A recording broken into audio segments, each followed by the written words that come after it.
Hi வணக்கம். நம்ம சிறகடிக்க ஆசை தாங்க பார்க்க போகிறோம். விஜயா வந்து நீத்துக்கிட்ட போயிட்டு மனோஜை கல்யாணம் பண்ணிக்கோன்ற மாதிரி பேசி பார்க்குறாங்க. ஆனால் நீத்து வந்து நான் ரவியை தான் லவ் பண்ணுறேன், அவரை தான் கல்யாணம் பண்ணிப்பேன்ற மாதிரி சொல்கிறாங்க. இவங்களும் எவ்வளோ சொல்லி பார்க்குறாங்க, ஆனால் நீத்து கேட்குற மாதிரியே தெரில. ஒரு ஸ்டேஜுக்கு அப்புறம் விஜயாவே இவங்களை பேசி புரிய வைக்க முடியாதுன்னு சொல்லிட்டு அந்த வீட்டை விட்டு கிளம்பி வந்துடுறாங்க. அப்படியே அடுத்த சீன் பார்த்தீங்கன்னா, ரோகிணி வந்து ஒரு ஜாதகம் பார்க்குறவங்கள செட் பண்ணி, இந்த சாமி ஆடுறவங்கள செட் பண்ணி என்ன பண்ணுறாங்கன்னா, மனோஜ் கிட்ட பேச விடுறாங்க.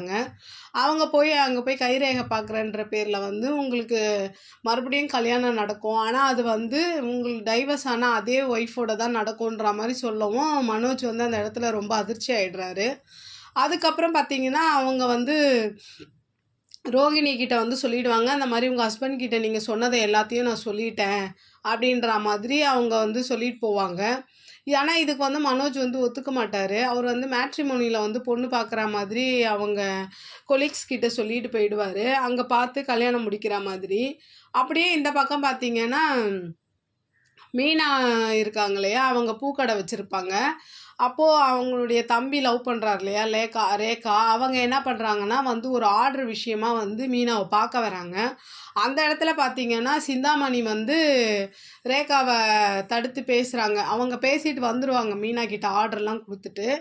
ஏன் நீ போய் மீனா கிட்ட பேசினன்ற மாதிரி கேட்கும்போது, நான் ஒரு ஆர்டர் விஷயமா பேசிக்கிட்டு இருக்கேன் அப்படின்னு ரேகா சொல்லுவாங்க.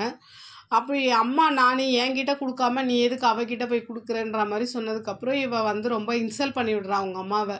நீ சொல்கிறதெல்லாம் என்னால் செய்ய முடியாது, என் இஷ்டத்துக்கு தான் நான் பண்ணுவேன்ற மாதிரி அங்கே வந்து ஒரு பிரச்சனையாகுது. அப்போ என்ன பண்ணுறா சிந்தாமணி வந்து இந்த மாதிரி கோவப்படுறா, என் பொண்ணையும் உன் பக்கம் இழுக்க பார்க்குறியா அப்படின்ற மாதிரி கோவப்பட்டு மீனாவை ஒரு மாதிரி கோவமாக பார்க்குறா. இதுலேருந்து என்ன தெரியுதுன்னா, சிந்தாமணி வந்து மனோஜுக்கு தான் வந்து விஜயா கேட்டிருப்பாங்க, அவங்க வேணான்னு சொல்லியிருப்பாங்க. ஆனால் பார்த்தீங்கன்னா ரேகா வந்து இவரை தான் லவ் பண்ணுறாங்க, மீனாவுடைய தம்பி தான். இது அந்த விஷயம் அவங்களுக்கு தெரியாது. தெரிஞ்சால் என்ன ஆகுன்றத கமெண்ட்ஸில் வந்து எனக்கு பின் பண்ணுங்கள். ரெண்டாவது பார்த்தீங்கன்னா, இந்த விஜயா போடுற பிளான் எல்லாம் நடக்குமா? மீனா வீட்டை விட்டு வெளில போவாங்களா?